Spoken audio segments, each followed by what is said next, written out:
Coucou les loulous, c'est parti pour une histoire. Alors, aujourd'hui, encore une histoire de sorcière. Mais pas la sorcière dans les airs, une autre sorcière, la star des sorcières, celle que vous adorez et qui vous fait rire. Attention, je nomme Agatha Baga.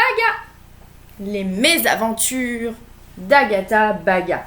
Parce que celles-ci aussi, on les aime bien. Hein. Agatha Baga, il lui arrive toujours de drôles d'histoires. Et aujourd'hui, j'ai choisi de vous lire celle qu'on adore.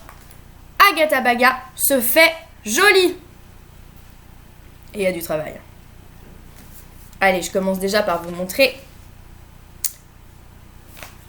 une image. J'espère que vous voyez bien. Il y a tellement de détails dans Agatha Baga que beaucoup de choses à regarder. Alors, je vous laisse un petit moment pour bien tout regarder. Les petites araignées. Les petites araignées qui pendouillent de partout, là, le chat. Voilà. Et avant de commencer, on va faire notre petit rituel habituel avant de lire une histoire, le 1, 2, 3, 4, 5. Vous le faites en même temps que moi ? 1. Bouche cousue. 2. On regarde l'écran. 3. On chauffe les oreilles pour bien écouter l'histoire. 4. On reste calme.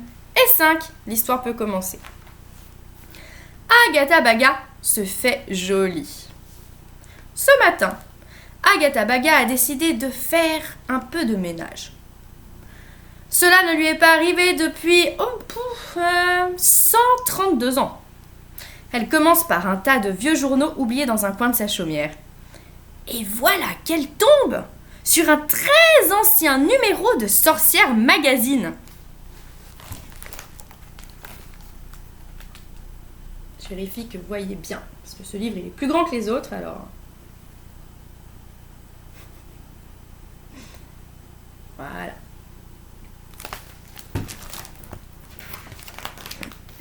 La couverture porte le gros titre suivant.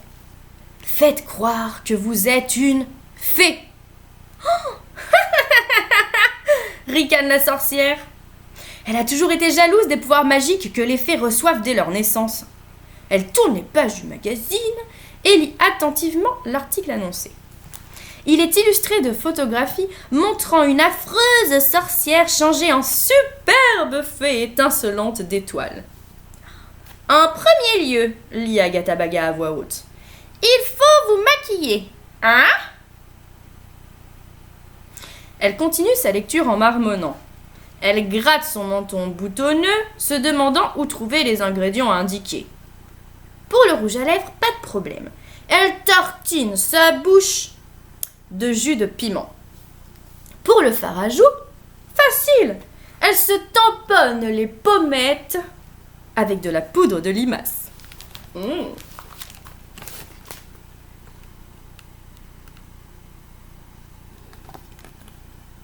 Magnifique. Miam miam miam. On adore Agatha Baga.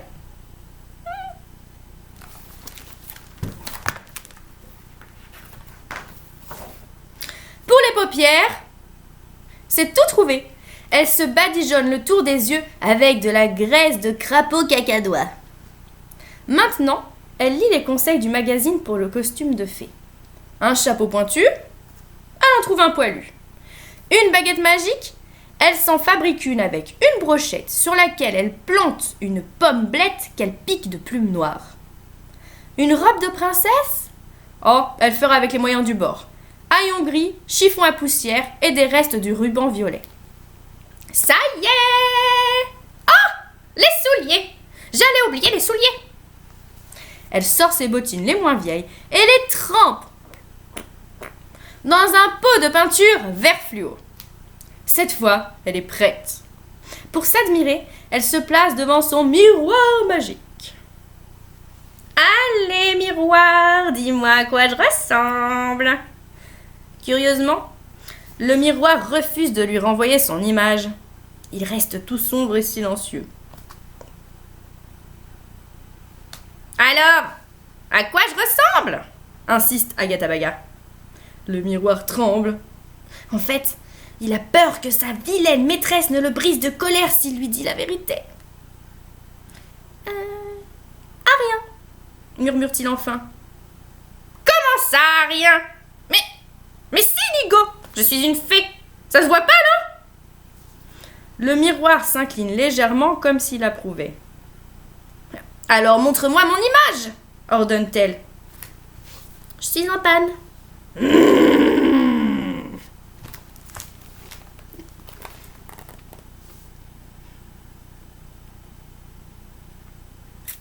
Belle chaussure.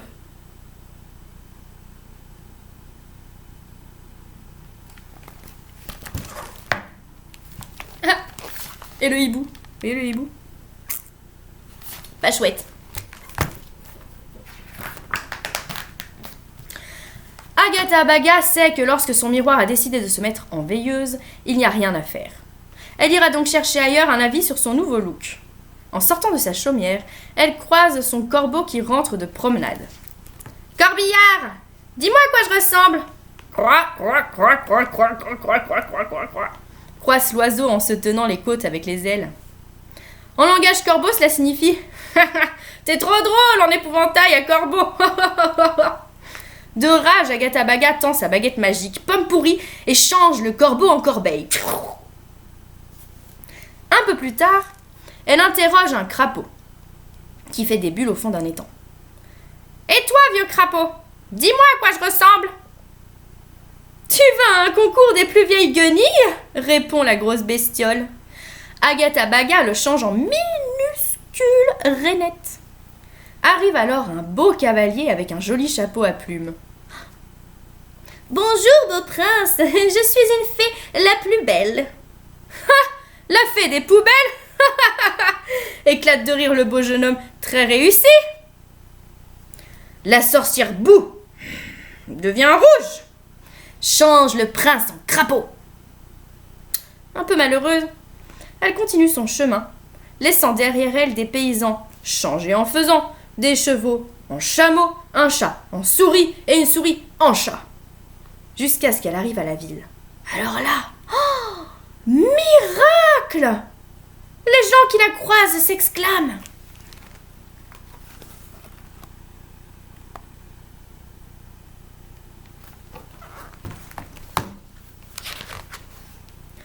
Waouh! Super le déguisement! Bravo la fée! Oh, tu vas faire un tabac là-bas!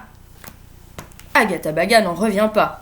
En approchant du centre-ville, elle entend de la musique. En tournant dans une rue, elle croise un vampire, puis une sorcière. Et en entrant sur la place, elle tombe en pleine fête d'Halloween. Oh, ben ça! Un monstre boutonneux l'entraîne dans une farandole endiablée. Oh oh oh!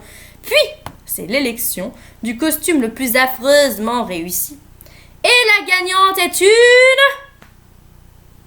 sorcière. La fée Agatha Baga en mange sa baguette de rage.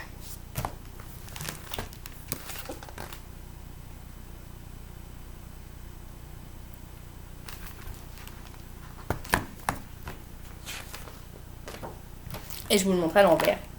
Parce que sur cette illustration, il y en a dans tous les sens.